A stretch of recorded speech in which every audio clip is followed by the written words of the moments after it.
Hi, my name is Emma. I'm an osteopath at Osteomed Practice of Osteopathy. The following exercise is to be done under the recommendation of your healthcare practitioner and/or trainer. If the exercise gives you any problems or aggravates any problems you already have, or if any good pain turns to bad pain, then stop immediately and contact your healthcare practitioner. So this next technique I'm going to show you is what I would call a myofascial technique. It's a technique using this ball to release the back chain of the legs. I say back chain meaning the posterior part, the back of the legs itself.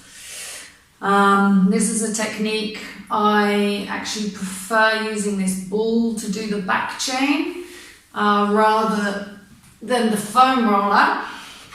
I personally find that the foam roller is not as effective.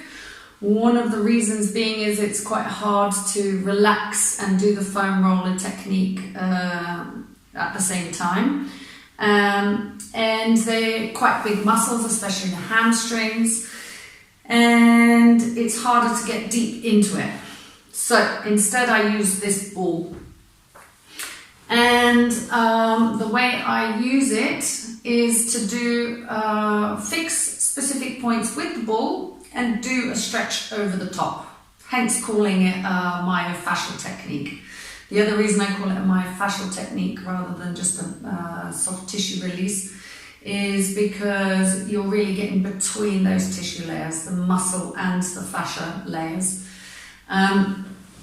Probably you already know this stretch, the hamstring stretch, the posterior chain stretch.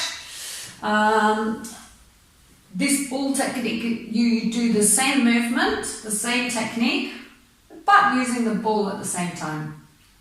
Always do it unilaterally, i.e. one leg at a time.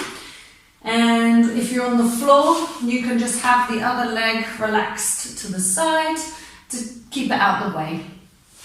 And the way to do it is you're going to find different spots on that whole of the back chain.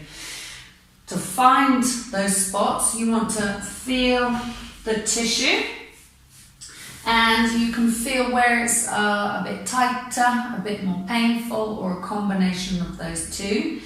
What I sometimes do as well is actually stretch a little bit and then see where that flexibility is a bit lessened, a bit reduced. For me, actually, right now it's here. So you're going to get the ball, focus it on that point, fix it with the leg, and then you're going to do this stretch over the top.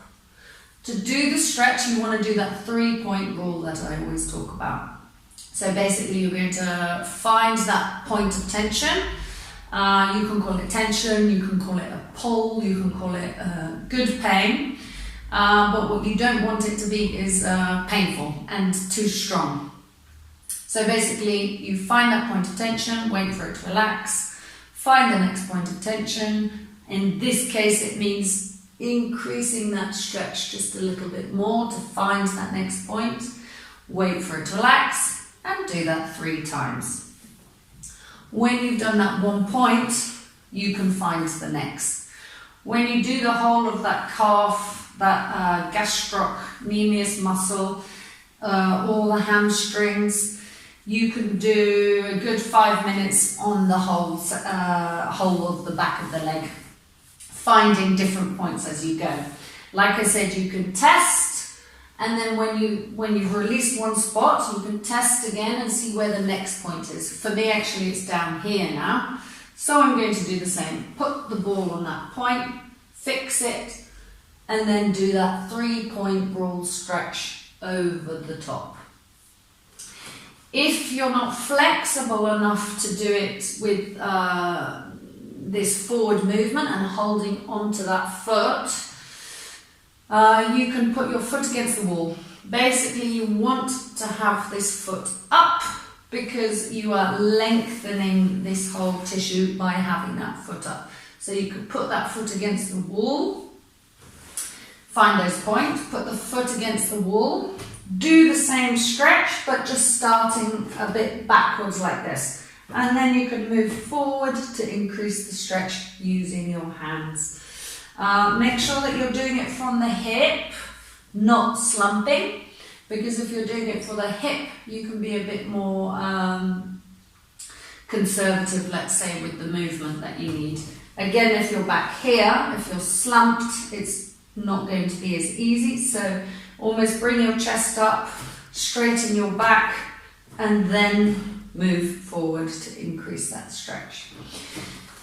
Like I said, this is a very good technique for after activity. At the end of the day, if you've been sitting down for long periods of time, as I said, find it much more effective than that foam rolling. And it's a really nice technique. I love this one after my biking or snowboarding. You'll be able to feel a big difference in your recovery after any activities, and a lot more flexibility into that back chain. Thank you for watching. I've been Emma from Osteomed, Practice of Osteopathy.